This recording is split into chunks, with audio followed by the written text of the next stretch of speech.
vamos para el último de nuestros escenarios de racionalidad y dinámica de cambio.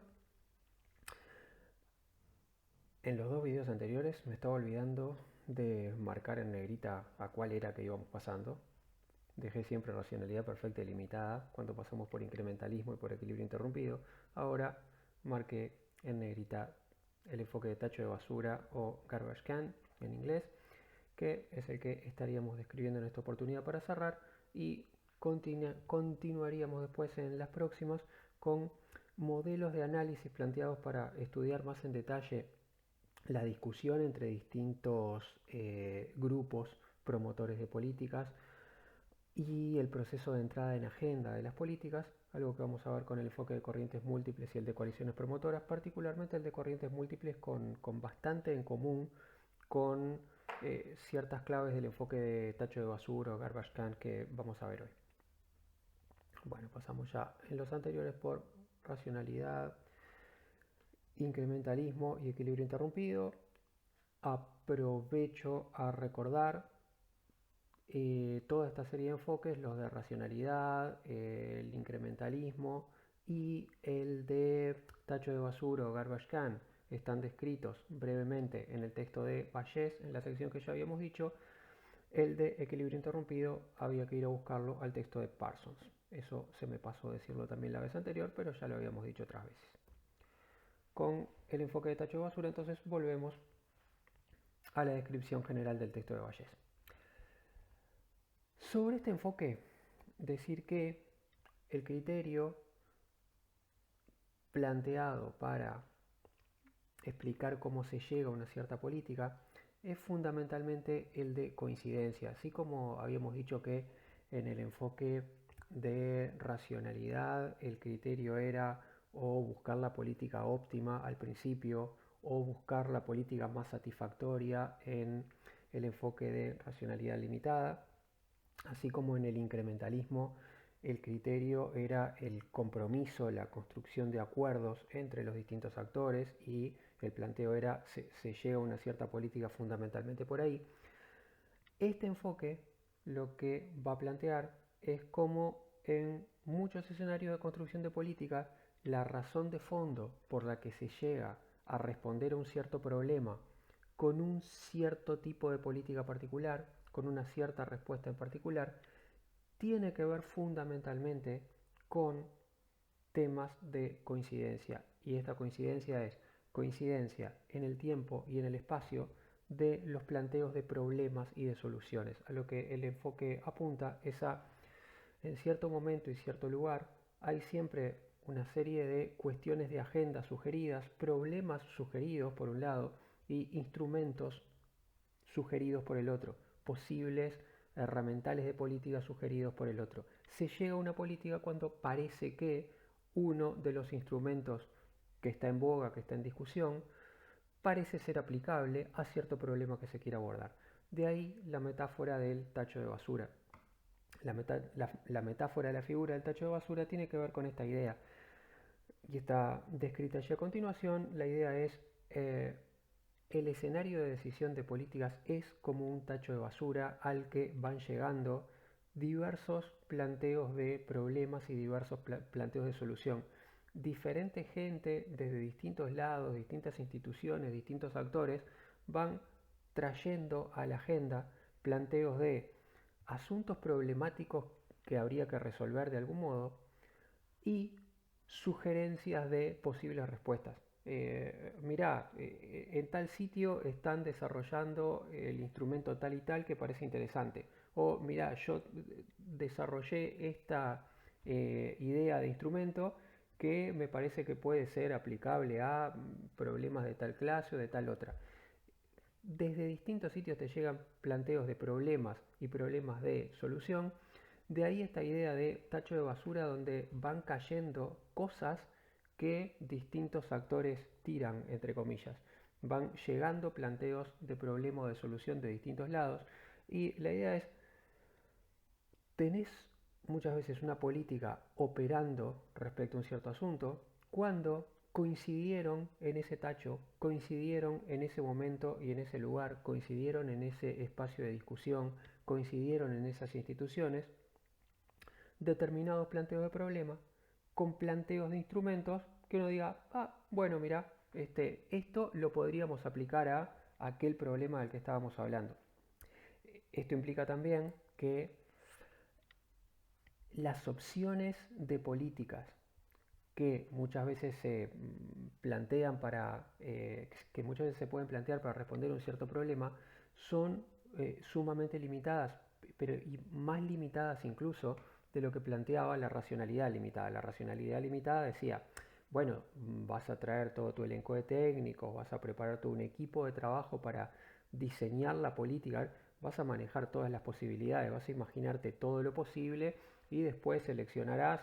La racionalidad perfecta pensaba en la política óptima, la racionalidad limitada decía, bueno, la política más satisfactoria que encuentres con los datos de los que dispones, etcétera, etcétera. Ahora, el enfoque de tacho de basura lo que hace es subrayar más, remarcar más el grado de limitación que muchas veces hay en ese proceso.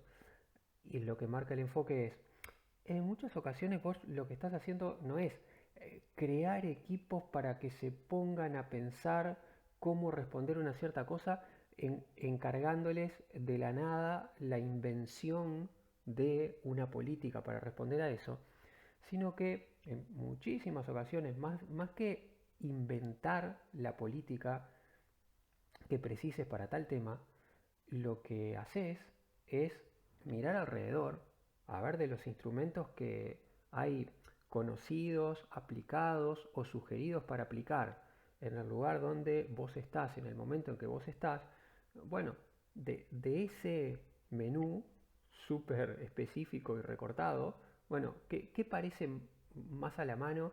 ¿Qué parece más práctico y qué puede parecer más eficiente dentro de esas cosas que yo veo alrededor mío en ese momento? En ese sentido, el enfoque de tacho de basura también se podría aplicar en el sentido de decir, cuando tenés que abordar una cosa, el asunto es, agarro ese tacho, me fijo que hay y tomo de entre los instrumentos que encuentre que había disponibles en ese lugar. El enfoque va a remarcar justamente esto y planteaba este asunto en la conclusión, que muchas veces entonces la construcción de política no es una construcción detallada y específica para responder a cierto problema, ¿tá? O sea, muchas veces el proceso de construcción de política por el que pasaste no es una construcción detallada y ad hoc pensada en, bueno, a ver, tengo que abordar este problema. Sentémonos a pensar cómo podemos hacerlo de la manera más, sino que simplemente es, a ver, me están planteando este problema. ¿Tengo a la mano instrumentos que puedan responder a esto? ¿Cuáles tengo a la vista? ¿Cuáles conozco? ¿Cuáles se me estaban planteando? Esto de acá, y bueno, está, a ver, si alguno de estos parece que puede aplicar al problema, pues respondo con esto. Este tipo de escenarios se vincula, por ejemplo, al de la transferencia de políticas. Lo que ya vimos con el texto de CNIL, CNIL hablaba sobre las diversas vías por las cuales se desarrolla regulación en materia ambiental y apuntaba, bueno, diversas maneras en que esa regulación se va extendiendo y creciendo y planteaba una de las vías posibles es la de la comunicación de políticas, la transferencia de políticas a través de instituciones internacionales o la copia de políticas de unos países a otros y la adaptación en unos países de políticas que ven hacer en otros lugares. Bueno, el enfoque de tacho de basura tiene mucho que ver con estos escenarios, con escenarios donde si vas a ver por qué resulta que frente a determinado problema, a partir de cierto momento empecé a aplicar acá en Uruguay una cierta política. Posiblemente si vas a rastrear esos porqués, lo que te vas a encontrar en el proceso de generación de eso, de génesis de eso, no es tanto eh, sobre cero influencia de otros procesos previos. Se reunió en equipo a inventar una respuesta, lo que te vas a encontrar es, y no, a ver, para cuando se planteó el problema, estaban planteados también diversas vías de por dónde responder a ese problema. Algunos estaban sugiriendo tal instrumento, inspirados en tales experiencias anteriores en tales países, otros estaban sugiriendo tales otros instrumentos en base a lo que estaba haciendo determinada ONG y entonces adoptar eso en el Estado y aplicarlo de manera más extendida. Estoy pensando mientras hablo ahora, esto, estoy pensando justamente en ejemplos relacionados a cómo la educación respondía al problema de los resultados educativos eh, menos, menos adecuados registrados en la población en situación de pobreza en Uruguay. O sea, en los años 80, 90 se pasa a insistir cada vez más en cómo las, los estratos de población en situación de pobreza en Uruguay, los chiquilines al pasar por la escuela tienen resultados educativos eh, más desfavorables que los del resto de la población. A eso se fue respondiendo con diversas políticas, se fue respondiendo con diversos instrumentos que se fueron acumulando uno tras otro, porque de pronto un gobierno decidía que la manera de responder era con el instrumento tal y después venía otro gobierno al que se le ocurría que en realidad mejor que por ahí se respondía por tal otro instrumento, entonces quedabas haciendo las dos cosas, lo que se había desarrollado en un momento y lo que se desarrolló después. Esto incluyó entonces, por ejemplo, por una vía responder por el lado de escuelas de tiempo completo, y ahí la respuesta era cómo hago para que esos chiquilines eh, levanten el hándicap en contra que tienen, ¿no? Remonten esa situación desfavorable de inicio y tengan un proceso educativo más emparejado con el resto de la población. Bueno, genero escuelas que se extiendan durante más tiempo, ¿tá? Que funcionen durante más tiempo y con eso emparejo. De ahí el modelo de escuela de tiempo completo que en inicio está dirigido fundamentalmente para población en situación de pobreza. Al mismo tiempo que el Estado adoptaba esa política, había una ONG que empezó a aplicar un abordaje del mismo tipo de situaciones a través del instrumento de maestros comunitarios, que no es la escuela funciona durante más horas, sino un maestro se va a dedicar con ciertos chiquilines, yendo a la casa, hablando con la familia y va a encarar el proceso educativo más allá de la escuela, en la casa, con ciertos chiquilines y con la familia de ellos. Así que en un momento, por un lado estás respondiendo en términos de la escuela, aumento horario para todo el mundo, en otro caso estás respondiendo al mismo problema en términos de un maestro va a ir con ciertos alumnos en específico y se va a encargar de trabajar con ellos y sus familias en la casa. En los dos casos, la política venía de algún lado. En el modelo de escuela de tiempo completo se adopta una política que venía extendiéndose por Latinoamérica en base a recomendaciones internacionales. En el caso de maestros comunitarios, más adelante en el tiempo, el Estado termina adoptando un instrumento que había desarrollado de manera puntual una ONG en ciertos espacios, el Estado termina adoptando esa manera de funcionar y la aplica de manera más general. Bueno, todo esto tiene que ver con esta cuestión de recién, de que más que poner un equipo a inventar el modo de respuesta al problema, muchísimas veces el escenario de política que tengas, la generación de una cierta política, va a estar marcada por eh, tenía un cierto planteo de problema y entre las limitadas opciones planteadas en el escenario de qué cosas se estaban sugiriendo al Estado hacer como posibles instrumentos, se llegó a pensar, mira, este instrumento que me están sugiriendo acá podría ser que me sirva para este problema que quiero abordar.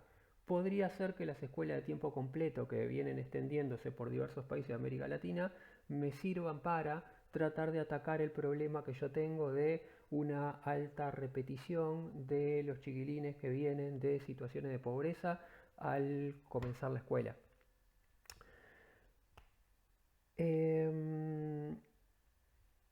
Un último ejemplo que quería señalar para ejemplificar este enfoque es el de la tarjeta Uruguay Social aplicada a la población trans. Es un ejemplo un poco extremo del escenario, ya voy a comentar ahora por qué, pero me parece que con todo ese ser extremo ejemplifica bien hasta qué punto puede ser que el proceso por el que llegas a una cierta construcción de respuesta en términos de políticas tenga más que ver con un proceso de coincidencia, cuáles eran los instrumentos que estaban más cerca en ese momento y lugar, que con un proceso de selección técnica tras un estudio pormenorizado de cuáles son los instrumentos que mejor puedo desarrollar.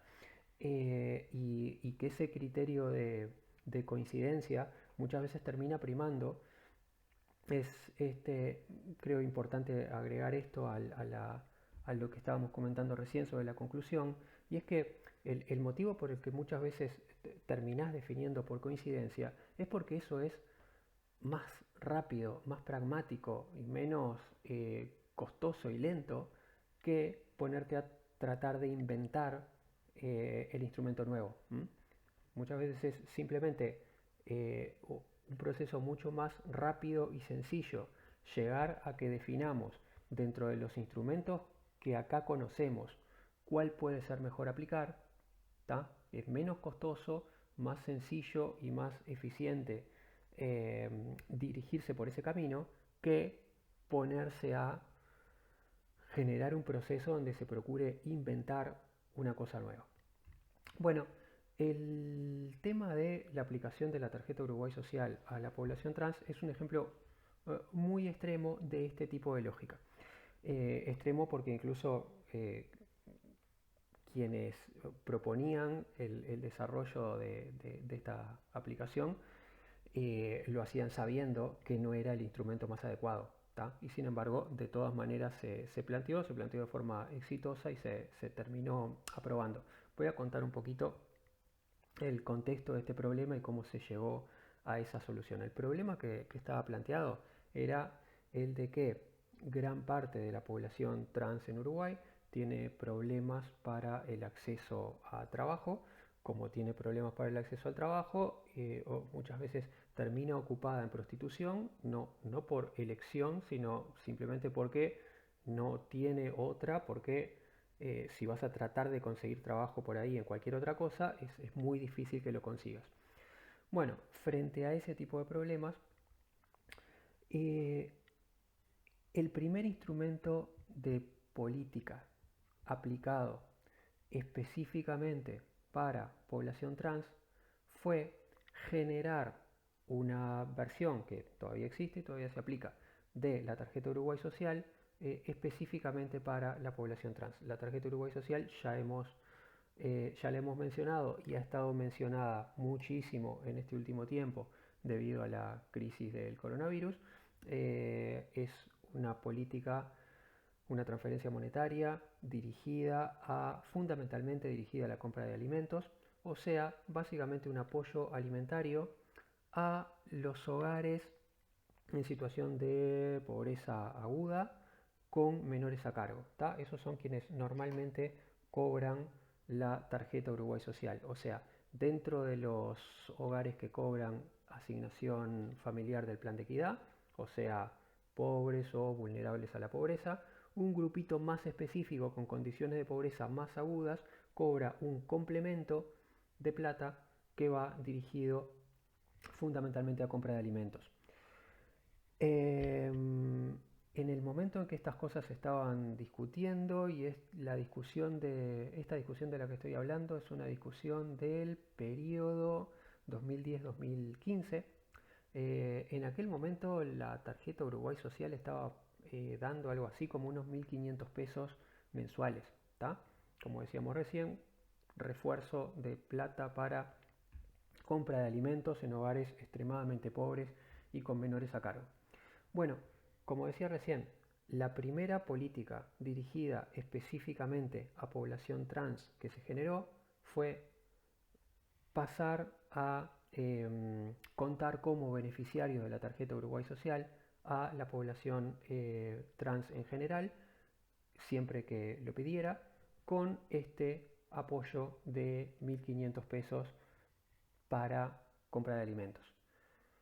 Eh, Salta a la vista a cualquiera que para el problema que se estaba planteando, este instrumento no era adecuado. O sea, si el problema que te estás planteando es el problema de la población trans, es que en gran medida tiene que recurrir porque no tiene otra a trabajar en prostitución y no consigue otras opciones en el mercado laboral, por supuesto que no vas a sacar a nadie de la prostitución con 1.500 pesos de plata para alimentos por mes. Entonces, si uno piensa en términos de adecuación del instrumento y uno repasara frente a este problema, la sugerencia de política que me estás dando es esta, es obvio responder que esa política no calza con el tipo de problema que se está planteando.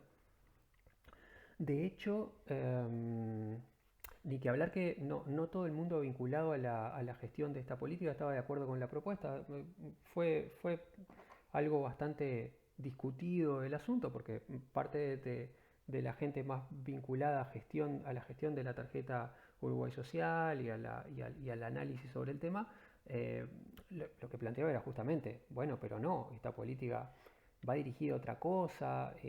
A ver, la gente que trabaja en prostitución normalmente estaba sacando ingresos bastante por encima eh, de los límites de ingreso que tiene la tarjeta Uruguay Social, ¿tá? O sea, ganaba de por sí más plata de la que ganan los hogares que acceden a tarjeta Uruguay Social.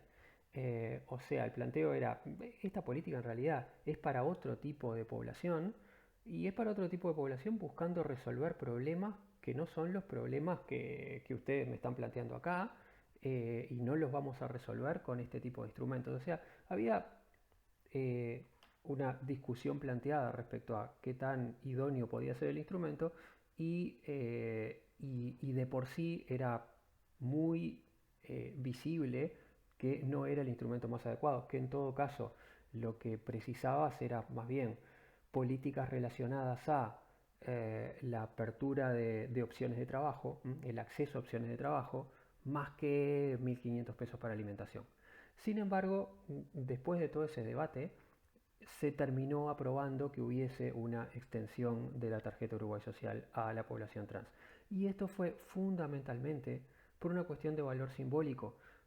¿Por qué era tan importante para quienes lo planteaban el llegar a poder instrumentar esto? Fundamentalmente por el valor simbólico de decir, bueno, si conseguimos que este instrumento sea aplicado a la población trans, si tenemos una primera política que va dirigida a esa población, podemos plantar bandera en esto y a futuro continuar insistiendo en la necesidad de considerar que la población trans es una población especialmente vulnerable y que tenemos que construir políticas para atender esa población. En definitiva, había algo de metafórico y simbólico en decir, bueno, mirá, si la tarjeta Uruguay Social va a las situaciones de pobreza más extrema, la población trans es otro tipo presenta otro tipo de vulnerabilidad extrema. Vamos a considerarlo con el mismo nivel de importancia, ponerlo en ese instrumento. Metafóricamente era algo así como ponerlos en el mismo nivel de importancia. Y sobre todo, eh, esto implicaba el haber situado a esa población como objeto de una política, por lo tanto, estás por primera vez haciendo que el Estado identifique a esa población como un sujeto de política social necesario. De ahí para adelante entonces puedo tratar de continuar desarrollando políticas más adecuadas referidas a opciones de trabajo y tal, por las que en definitiva se fue yendo después. Después, en definitiva, entonces se siguieron sumando elementos que tenían que ver más bien con capacitaciones, con acceso al trabajo, que con meramente cuestiones de transferencias monetarias por un nivel tan elemental como el que estábamos diciendo. Bueno, entonces, pregunta final. Si uno ahora se pregunta por qué la primera política dirigida a población trans, fue la extensión de una transferencia alimentaria dirigida a hogares en pobreza extrema con menores a cargo, a pesar de que incluso quienes proponían hacerlo asumían que no era una respuesta adecuada al tipo de problema que había, y la respuesta sería por criterios de coincidencia. ¿Por qué se fue primero por ese camino antes que por otro? Porque ese camino era el de más fácil acceso.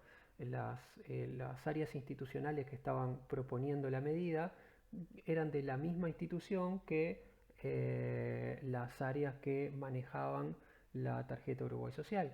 Entonces, podías llegar a situar eso en agenda, a tener el debate, la discusión sobre si lo aplicamos o no lo aplicamos y llegar concretamente a la política por un proceso de decisión, de discusión interna, que era simplemente ir a hablar con la gente de la oficina al lado, ver qué les parecía y elevar la propuesta al ministro para ver si la aprueba. Un proceso mucho más sencillo de lo que te podría implicar ir a juntarte con otras instituciones, con otros ministerios y empezar a tratar de convencerlos a ver si se alinean con una propuesta de tal y cual política. En definitiva, en términos simbólicos y de resultado político en cuanto a situar un tema, era más efectivo y rápido ir por este tipo de instrumentos simplemente por una cuestión de coincidencia en tiempo y lugar. Mirá, es el instrumento al que puedo llegar más rápidamente dada la ubicación institucional en la que estoy. Si este grupo de gente que estaba promoviendo esta idea hubiese estado en otro ministerio, posiblemente el primer instrumento generado hubiera sido de otra naturaleza, porque primaba ahí una cuestión de, bueno, pues frente a una población que no tiene nada y que quiero tratar de identificar de alguna forma como objeto posible de políticas públicas para el Estado, y voy a hacerlo con la primera política que pueda alinear en este sentido. ¿Cuál es la primera que pueda alinear? Esta, bueno, pues entonces empiezo por proponer la cosa por esta vía. Bueno, como decía, es un caso bien extremo de lógica de coincidencia, porque hasta los propios impulsores decían, sabemos que el tema no se soluciona con esto. Simplemente nos parece simbólicamente importante poder empezar por algo y esto entonces es un paso significativo como para empezar. Normalmente uno no va a tener escenarios tan extremos donde quienes impulsan una política estén pensando tan en términos de coincidencia en tiempo y espacio por donde me resulta más fácil que, que, que tengan asumido que lo que están planteando no es la forma más idónea de resolver el asunto. Pero si entonces a veces se puede operar por escenarios de coincidencia, incluso sabiendo que el instrumento que promoves no es el más adecuado, ni que hablar que muchísimas veces vas a operar por criterio de coincidencia sobre la base de, bueno, sí, creo que este instrumento es razonablemente, puede ser razonablemente eficaz para solucionar el problema que estoy planteando. Y por qué voy por acá? Porque es el instrumento que conozco, el que está más cerca, el que conocen los otros actores y el que es más fácil de validar. ¿Está? Bueno, entonces, pues así como uno tiene ejemplos extremos como el que decíamos recién, muchísimo más frecuentemente va a tener escenarios donde prima el criterio de coincidencia, simplemente porque no me pongo a inventar cosas, sino que miro alrededor y tomo lo que parezca más adecuado para el asunto.